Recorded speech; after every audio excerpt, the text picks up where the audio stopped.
on the dark world. This is episode 3. My name is S1Ep3. Remember to make subscribe to our YouTube channel, Nogibu Official TV, and press the icon bell by watching new episodes by every day. This is the previous on the dark world. They betrayed their teammate, the dark world, episode 3, and also they killed him. Repopulate in the chest. He was called to temple. This has happened before, few years ago. It's General Tiger flashback. We are still watching episode 3. But it seems like he was not already dead. He was still alive. But our first mission, guys, here is now today. This is not a flashback. Here is now today. His team. We must find our teammate Temple, the one who tried to kill. It seems like he was not dead. He is good from us, among us, by finding treasure, by finding things, by locating things. We must find the temple. Guys, you ready? Ready? Yes, sir, we are ready. You ready? Yes, sir. Let's move. Let's move. No! He entered the Black Malaya. They must go to find the temple. He was one of them, but they betrayed him, they cheated him, and they tried to kill him, but he was not dead.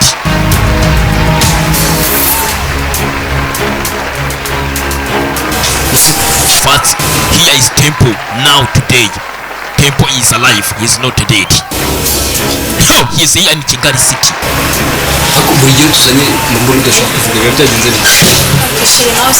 He was on dead with his girlfriend. He started a new life. He was not dead. It's Temple.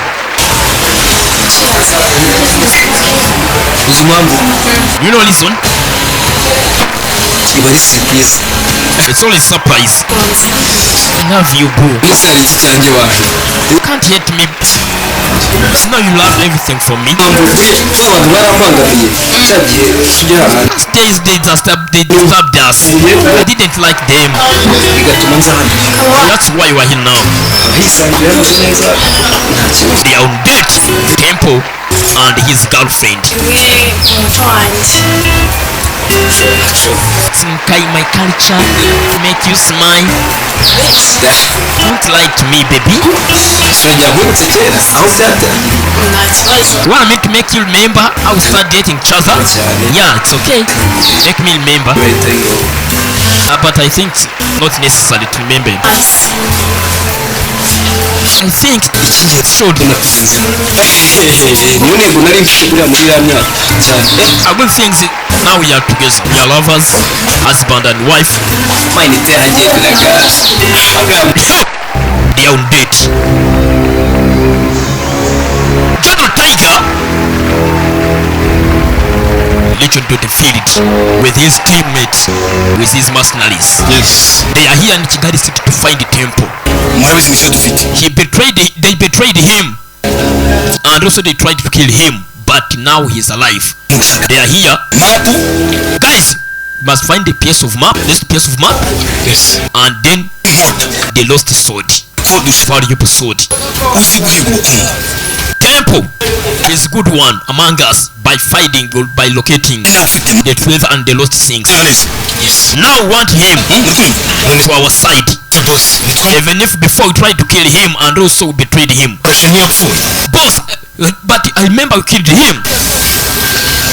Temple is dead. You are full man. Temple is always to the social medias. He is alive, he's not dead. He's still alive. He's here and he's alive. You are my wife.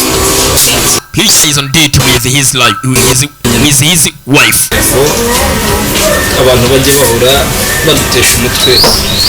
I don't like to be disturbed, baby. That's why we are here alone.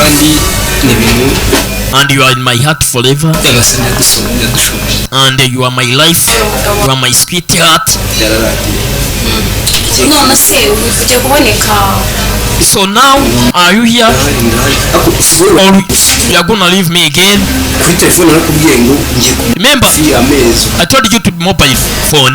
I called you and I told you I have 3 months now. bitwara igihe byongera Nyine. bikagutwara ukabura agiye Babe, it's okay. Now we are together. uvuga ngo Now I'm saying, yabaye ubu ngubu ubu sinzi nanjye ngo haba hazakurikira iki now I don't know what to be next, but the next thing we are together now. Guys, I'm coming. Wait for me. okay izina none mari mari Burn. yes Going to buy something to drink. birakarita They are here. tukamura bagukunda We must find temple. Temple. Gonna help us to find those piece of map, and then we'll find the lost sword, valuable sword. ari inkota niba neza yes nubwo nari ko ari muzima I didn't know he's still alive, man. ubwo ari ku mbuga I was thinking he was already dead. Sir, they are saying about the temple. Hello, shopkeeper. Are you good? Yes, I'm good. I want something to drink. That is cold.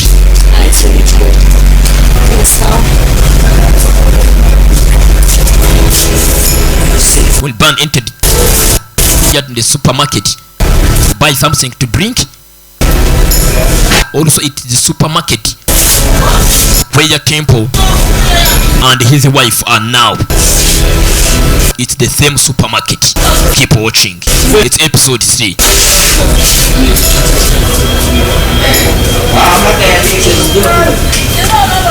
Temple! Love, what's happened? Seems Temple so couldn't burn. Is the one. He was the one from the mercenaries. They tried to kill him. They betrayed him. Wife, let's go. Stay here, I'm coming.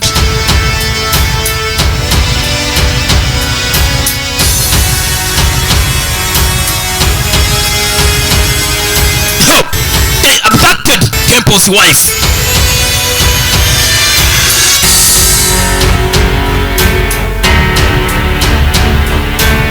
General Tiger and his team, they abducted Temple's wife.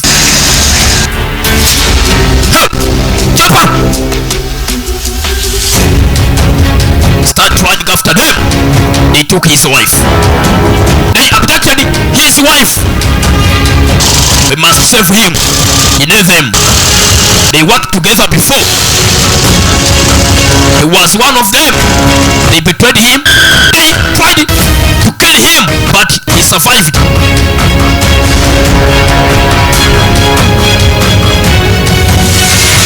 When Band ran after Temple, Temple ran after the car. The car took his wife.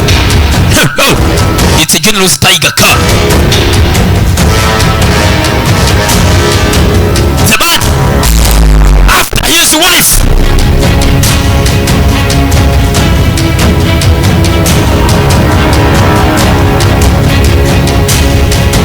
He was one of them. But now they are all his enemy. Cause they betrayed him before. And also they tried to kill him, but he survived. Now they took his wife. They abducted his wife. Must save her.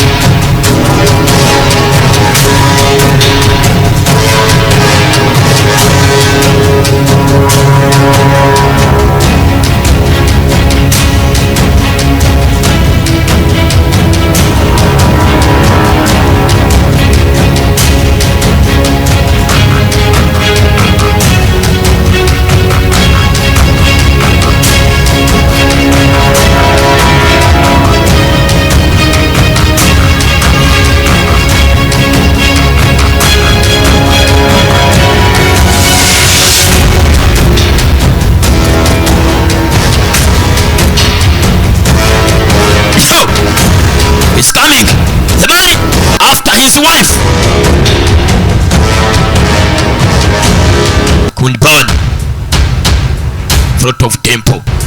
Where are you running to? No!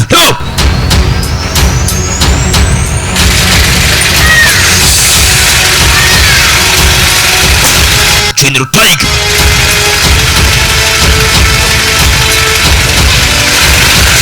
He took Temple's wife. Listen to me carefully. Let me go. Shut up. Shut up.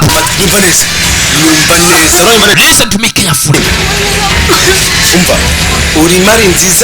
You are good treasure which will gonna help us to find another good and best treasure we want.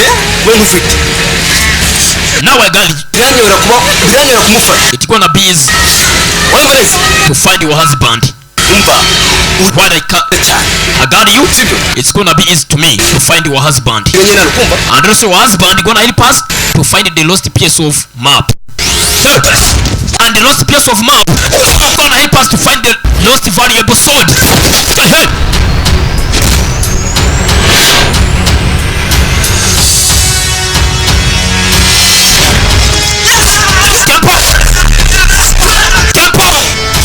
Passage kun ban.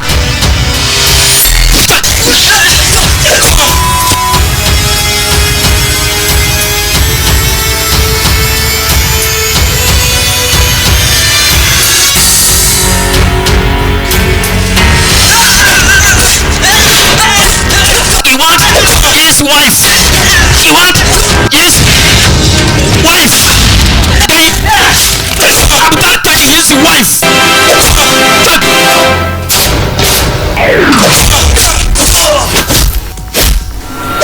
Tempo down.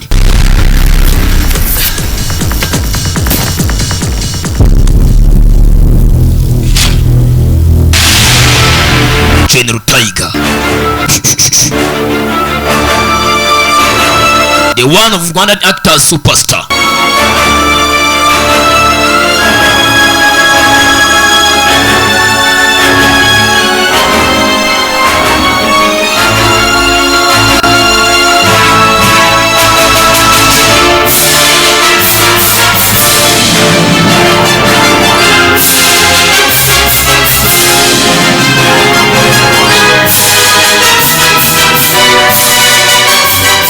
Yes, sir.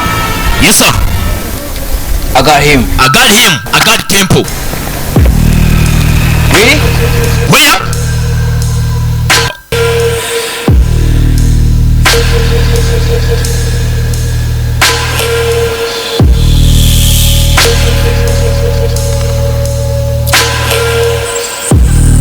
They got Temple and his wife.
Temple and his wife, they are down. Keep watching. General Tiger.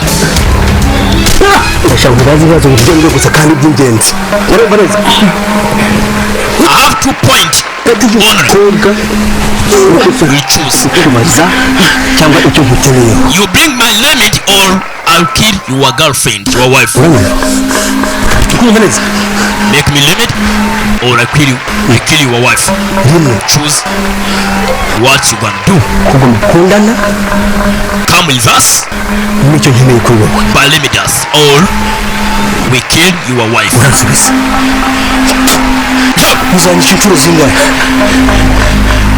What round you're gonna kill me? youths. nkeneye icyo cya mapa. I want to help us to find the lost piece of map. nta mapa mfite. I don't have map. Okay, let me kill your wife. Wait, Tell me now. tell me now. Yeah. Yes, Easy bro. Easy. easy. Easy. Don't kill my wife. I help you to find the lost piece of map, but don't hurt my wife. ndashaka kumva amatwi yanjye numva I want to listen in my ears. ahantu ngira icya mapa kiri. You saying where I can find the lost piece of map. Fuck yourself.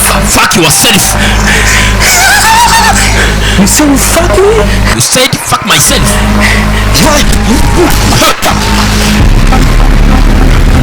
That gun. Give me the gun. You want to go? I'm gonna shoot his wife. Boss. No boss. Ariko twabikora. We can't kill him. We want him alive. Then I will give Okay. Mama. Seriously? Let my wife go and then I'll help you to find the lost piece of map. Yeah. But before, let my wife Really? But go alive. Really? Yes. let my girlfriend. Let my girlfriend leave.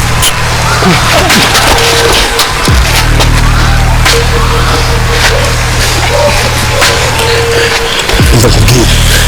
Listen to me carefully. Ntega amatwi. Listen, bastard. Nzasa Don't ever try to cheat us. ituma Must come and help us to find the lost piece of map. nifuza. As you said, as we make an agreement. You understand? Yes. Yes. Atari ibyo. Don't try to cheat us, Nzakora umwuka. or I'll be back and kill you and your wife. Now, to be continued. Don't miss out next episodes. Remember to make subscribe and press the bell icon to Nogibu official TV. I'm by name S1Ep3. Follow me on Instagram